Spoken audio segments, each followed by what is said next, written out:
મહવાની માલા નદી પર આવેલો જૂનો કોઝવે પુલ ધરાશાયી થયો છે। 50 વર્ષ જૂનો આ પુલ રિનોવેશનની કામગીરી દરમિયાન ધરાશાયી થયો છે। સ્થાનિક લોકો દ્વારા અગાઉ પણ અનેક રજૂઆતો કરવામાં આવીના ખુલાસા થયા છે। જ્યાં પુલ તૂટ્યો છે એ પુલ 40 થી 50 વર્ષ જૂનો પુલ છે। આ પુલમાંથી લોકો ચાલે છે ને 40-50 ગામનું અટણું છે। એટલે તંત્રને એટલી બધી ઘોર બેદરકારી કે તંત્રને ખબર છે કે અહીંથી આ પુલ પરથી 5 વર્ષની અંદર 2 વખત પાણી। આજે તંત્ર દ્વારા ક્યારે આને કામ કરવામાં આવે કોઈ જાતની કઈ ખબર નથી। ત્યારે ચોમાસાને 15 થી 20 દિવસની વાર છે, તો આ પુલનું કામ ક્યારે સરકાર કરશે ને એ કઈ અતોપતો છે નહીં। આખો વિડીયો જોતા પહેલા હજુ પણ અમારી ચેનલને સબસ્ક્રાઇબ નથી કરી તો યુટ્યુબ પર સબસ્ક્રાઇબ કરો અને ફેસબુક અને ઇન્સ્ટાગ્રામ પર ફોલો કરો।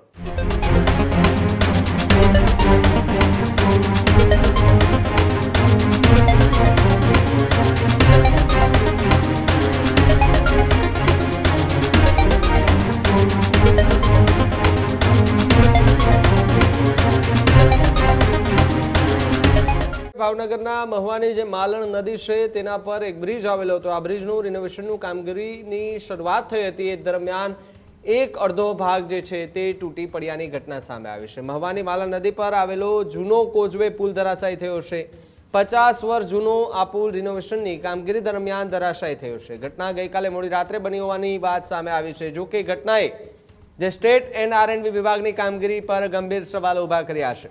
સ્થાનિક લોકો દ્વારા અગાઉ પણ અનેક રજૂઆતો કરવામાં આવીના ખુલાસા થયા છે। જ્યારે ગયા ચોમાસામાં પુલની પ્રોટેક્શન દિવાલ વોલ જે છે તે રેલિંગની સાથે ત્યાં તૂટી પડી હતી। પુલ જોખમી બન્યો છતાં પણ કાર્યવાહી ન કરવાના આક્ષેપો જોવા મળ્યા। હાલ અંદાજે 22 લાખના ખર્ચે રિનોવેશનની કામગીરી ચાલી રહી હતી। રિનોવેશન દરમિયાન લેન્ડ સ્લાઇડિંગ જેવી સ્થિતિ સર્જાતા અફરાતફરીનો માહોલ જોવા મળી રહ્યો હતો। ઘટનાની જાણ થતાં મામલતદાર, પોલીસ અને આરએનબીના અધિકારીઓ છે તે દોડી આવ્યા હતા। પુલની બંને બાજુ બેરિકેડ્સ લગાવી અવરજવર જે છે તે પુલ માથેથી બંધ કરવામાં આવી છે। જ્યારે આ પુલ 20 થી વધુ ગામોને જોડતો મુખ્ય માર્ગ કહેવાય રહ્યો છે, ત્યારે પુલ બંધ થતા હજારો ગ્રામજનોને ભારે હાલાકીનો સામનો જે છે તે કરવો પડી રહ્યો છે। ત્યારે જે પુલના જે દ્રશ્યો આપણે સ્ક્રીન પર દેખાઈ રહ્યા છે કે જ્યાં ધૂળ જે છે તે આખી નીચે પડી છે, લેન્ડસ્લાઇડ જેવા દ્રશ્યો જોવા મળ્યા। જો કે સદનસીબે નીચે કોઈ ન હતું, જેના કારણે મોટી જાનહાનિ જે છે તે ટળી છે। અને હાલ તો આ પુલ છે તેની આસપાસમાં બેરિકેડ મારી દેવામાં આવ્યા છે અને અહીંયાથી કોઈને પણ ન જવા માટે સૂચના આપી દેવામાં આવી છે। આરએનબી વિભાગ અને પોલીસનું જે કાફલો છે તે અત્યારે ખડકી દેવામાં આવ્યો છે અને કોઈને પણ ત્યાંથી પસાર ન થવા દેવામાં આવે ને અન્ય રસ્તેથી બીજા રસ્તે નીકળવા માટે અપીલ જે છે તે કરવામાં આવી રહી છે। ત્યારે મહવાની જે માલણ નદી આવેલી છે તેના ઉપર જે 50 વર્ષ જૂનો કોઝવે હતો તે રિનોવેશનની કામગીરી દરમિયાન ધરાશાયી થયો છે। એડવોકેટ મુજબીન સોરઠિયા, હું મહવાનો રહીશ છું। અને મહવા જ્યાં પુલ તૂટ્યો છે એ પુલ 40 થી 50 વર્ષ જૂનો પુલ છે। અને આ પુલમાંથી લોકો ચાલે છે ને 40-50 ગામનું અટણું છે। અને આ પુલ શોર્ટકટ રસ્તો છે મહવાની। એટલે તંત્રને એટલી બધી ઘોર બેદરકારી કે તંત્રને ખબર છે કે અહીંથી આ પુલ પરથી 5 વર્ષની અંદર 2 વખત પાણી। છતાંય તંત્રએ આ પુલની મરમ્મત કરી નથી તો શું કામ નથી કરી?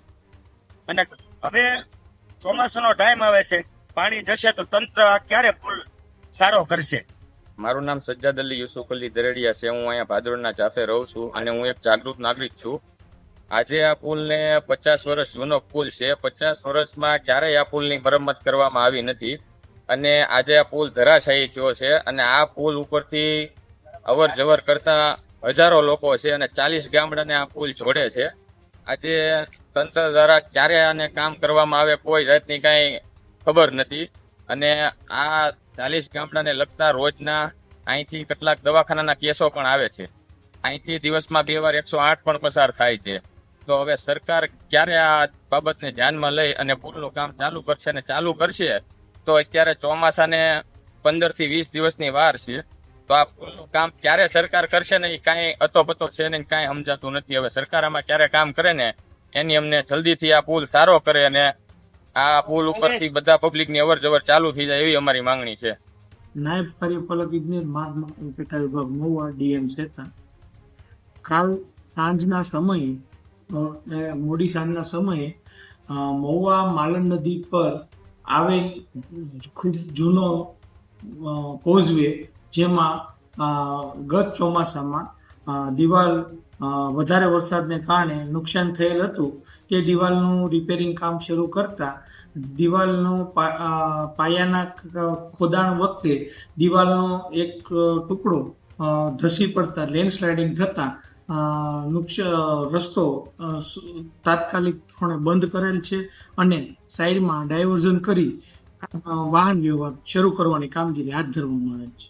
આ જ પ્રકારની તમામ અપડેટ જોવા માટે ન્યૂઝરૂમ ગુજરાતને લાઇક, શેર અને સબસ્ક્રાઇબ કરવાનું ભૂલતા નહીં.